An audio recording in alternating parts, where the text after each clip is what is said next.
Hello बंधु बान्धवीসকল, আজি আমি এইটো ভিডিঅ'ত আলোচনা কৰিম অসমীয়া বিষয়ৰ জোনাকী কাকত সম্পৰ্কে কেইটামান গুৰুত্বপূৰ্ণ প্ৰশ্ন উত্তৰ।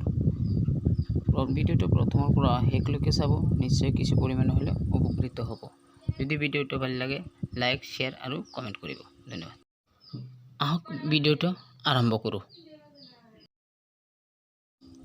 1 নম্বৰ প্ৰশ্নটো হ'ল জোনাকীৰ প্ৰসাদ কিমান চনত বন্ধ হয়?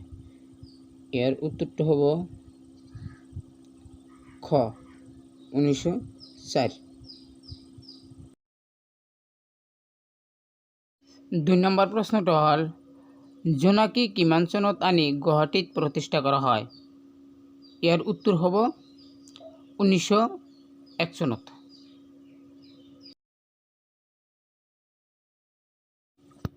3 নম্বৰ প্ৰশ্ন কলকাতিয়া জোনাকী কিমান চনত বন্ধ হয়? ইয়াৰ উত্তৰটো হ'ব 1898।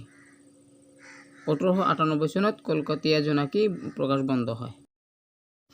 4 নম্বৰ কুৱেশ্যনটো হ'ল জোনাকীৰ প্ৰকাশৰ বাবে অৰ্থ সাহায্য আগবঢ়োৱা ব্যক্তিজনৰ নাম কি আছিল? ইয়াৰ উত্তৰ হ'ব চন্দ্ৰকুমাৰ আগৰৱালা।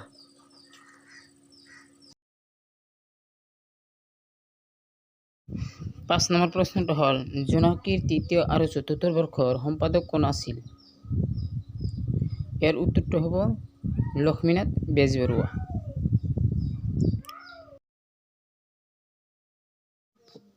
ভিডিঅ'টো চোৱাৰ বাবে ধন্যবাদ।